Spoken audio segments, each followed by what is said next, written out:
Hi, my name is Katrine, and today I'm talking about basically the content of the week for about 10 minutes or so. So, this week we started off, listening to other people's informative speeches, which was extremely interesting. And, one of my favorite things about it was not only listening to so many different types of speakers, and everybody has a lot of great strengths that I think that they don't even realize that they really have. And also listening to different people's interests and hearing what they are, just thinking about all the time and what they're doing. I think learning more about different people and really seeing the large variety of topics just made me realize what kind of talent there is in the class, and really made me appreciate everybody a little bit more, learning about different people's stories, different people's backgrounds, what they do for work, what they like as hobbies. It's just really cool to kind of see people more as humans that have their own jobs, and to just learn a little bit about everybody's interests and where they came from. I think it really helps. But I think I was most surprised about the talent of the class and how everybody was really able to create a great speech about something that they love. And I don't think it's easy to do, as we saw through the Stanford talks, which, I think show enough that it's not necessarily about your status in the world. It's more about kind of what you do, because a lot of the Stanford talks that we were able to see, these people were not very good public speakers. They really weren't. They, stuttered a lot. They did not make good eye contact. They messed up a lot, which messing up is always kind of you never know when you're going to do it. But I think especially most surprising to me was that it was the MBA program, so the business program.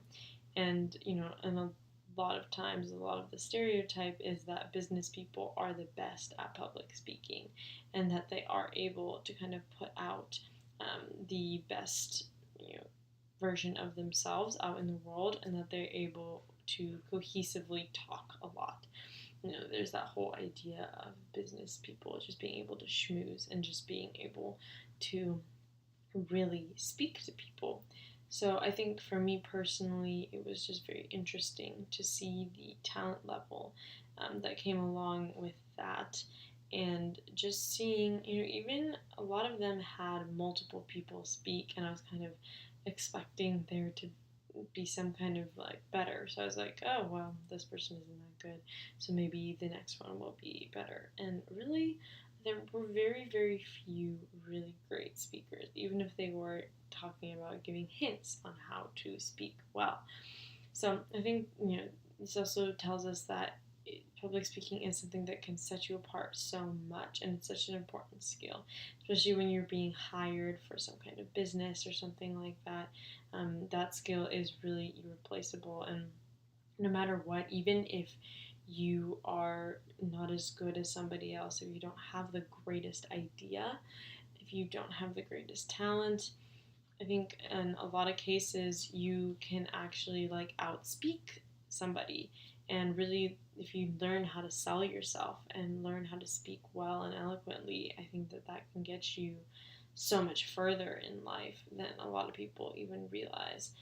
And I think that it just goes to show that just because you look good on paper and you're going to a very academic school does not necessarily mean that you are able to sell yourself and sell your idea.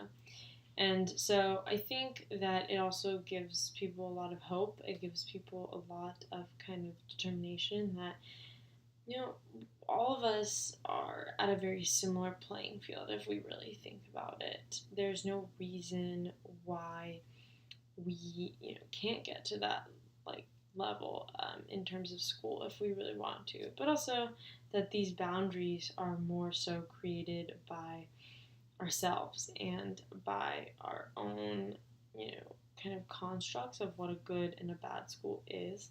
Um, a lot of times we think that the best talent only goes to the greatest schools, but as we can kind of see, it's not that easy. And I think through my own experience, you kind of realize that a lot of this is really more about the luck of the draw, where these people were beforehand. Sometimes it's not quite so black and white as to, all right, well, I'm a good candidate and I genuinely do deserve to be here, but it's rather a lot of other factors that all kind of come into play with that. So it's not quite so easy to kind of vet out people.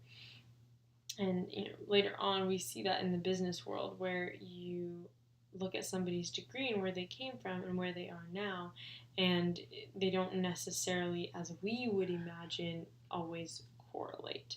So I think that's really, really important to keep in mind, and just to really realize that the world is really in our own grasps, and it's really more about what we make of it rather than where we are physically right now. And I know a lot of people want to transfer, or I go to UC Davis, and I think a lot of times we get bad rap for business, but that doesn't necessarily mean that I won't be able to be successful one day, and that does give me a big disadvantage, because I think it's more about what you can put out individually rather than that paper or what you physically have.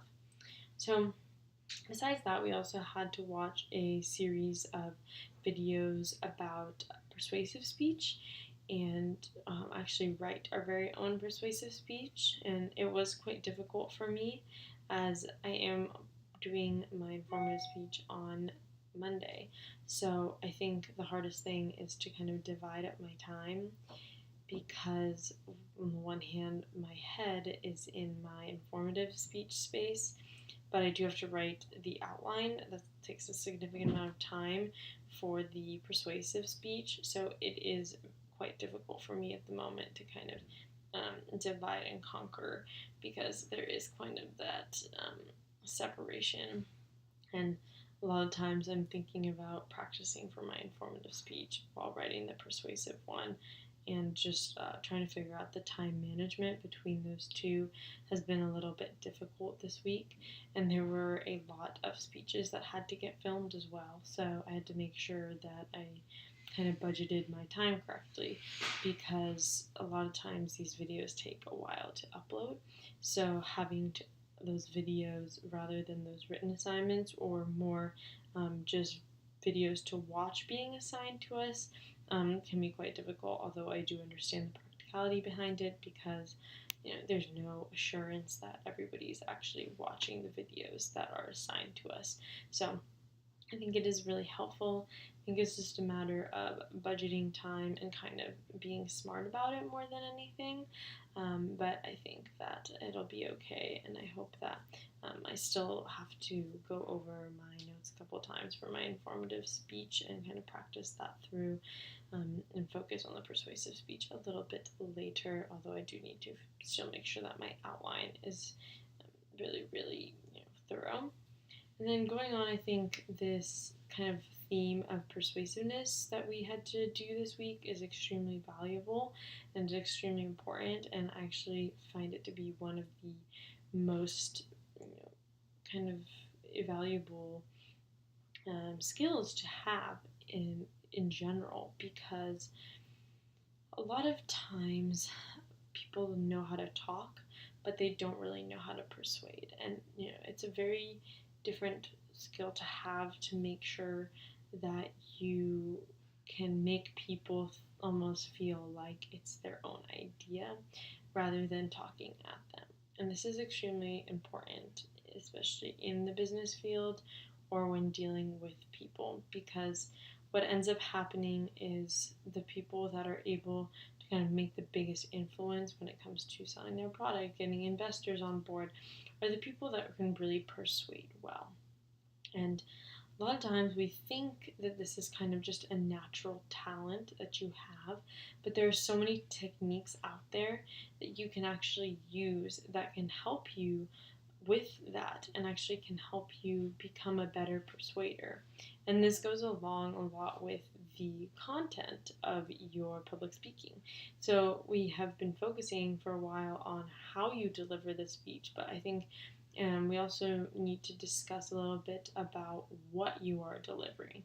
and how to make that actually really engaging and how to make that very impactful and important. Because in the end, you can only engage so much if your actual content isn't meaningful. So I talked a little bit about what we did this week in class. I hope that you enjoyed, and then I hope you have a great rest of your day. Thank you so much.